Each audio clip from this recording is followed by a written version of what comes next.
Mr. Graham Stephan, sir, this is my formal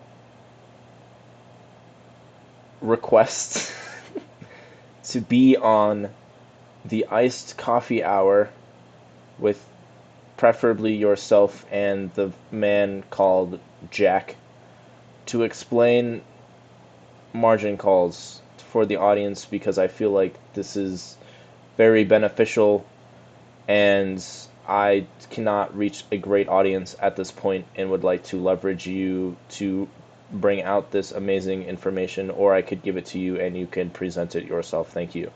Here is what I'm talking about. So, your apprentice, your Padawan, here, young Jack Boy, had some play money, 75 grand, nothing crazy. And he was chucking it around, buying this stonk, buying that stonk. Then he thought, stonk, go up, borrow money, buy more stonk, go up, make more money. Solid plan, right? He made a big oopsie, similar to billionaire Bill Huang. This can really happen to anyone, apparently. Whether you have billions of dollars or 75 grand, people will make the same mistake. So I can actually break it down with math. I know it's crazy. Meet Kevin. Probably good thing he's not on the show because he probably wouldn't understand like the math portion. Um, he's like he's doing calculus. I'm kind of doing like algebra right here. So anyway, basically there is a formula called the Kelly criterion, and I could make assumptions about a stock, and it's going to spit out a number. So let's say I think a stock is going to return me 10% per year with a 25% standard deviation. What a 25% standard deviation means is that there is a 68% chance that within a year it'll fall between up 25% or down 25%. So if we had a stock like this and I knew these two inputs, um, given this opportunity, you should actually 1.6x leverage this position to make the most amount of money. If you go under this number, that's okay. You'll still make money, but you're not going to make as much as you could given this wonderful opportunity here. If you overbet, let's say you 2x leverage, you might actually lose money. I'd have to do the exact math, but you're definitely not going to make as much money as if you did the proper sizing. This number is the mathematical fact best amount of money to risk given this opportunity, given the numbers play out, and it's exactly 10% return with that amount of volatility. Now what happens when you use leverage is that leverage is a ratio between how much money you owe to the brokerage or bank and the market value of whatever it is you currently have. So this number always stays the same. Let's say it's 10,000. And then the market value, let's say in this case, was 75,000, right?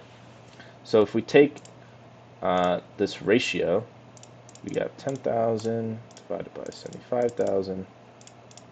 Boom, you are 1.13x leveraged.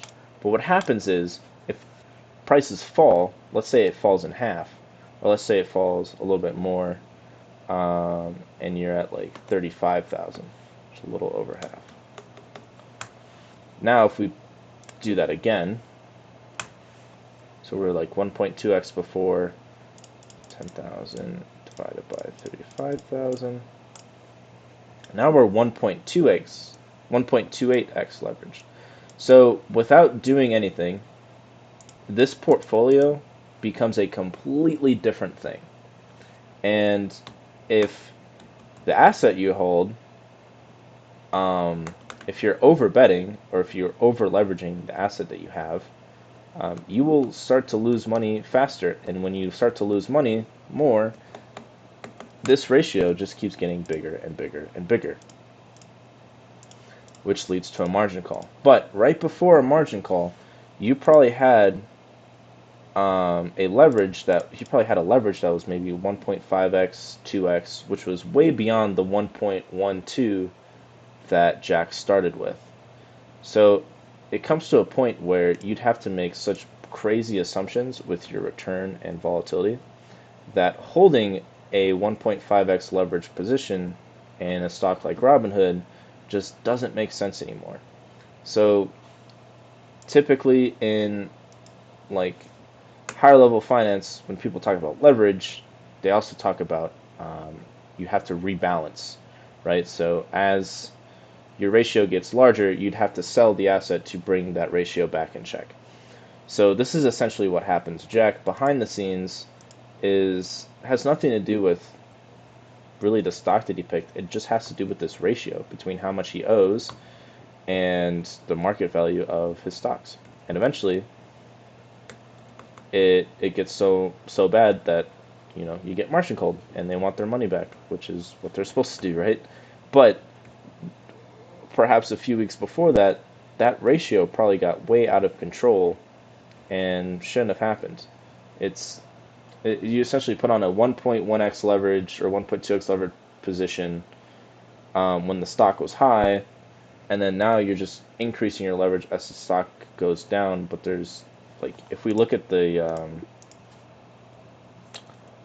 Robinhood, it's RH. If we look at the bell curve on Robinhood over the next year, I mean, look at this thing. Like, this is not good. Yeah, that is gross. That's not a very good curve.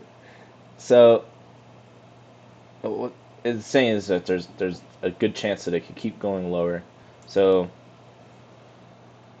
again, nothing to do with the stock. It has to do with this ratio and correct sizing that people don't realize, understand.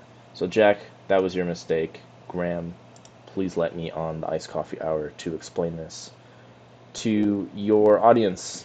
Thanks, man.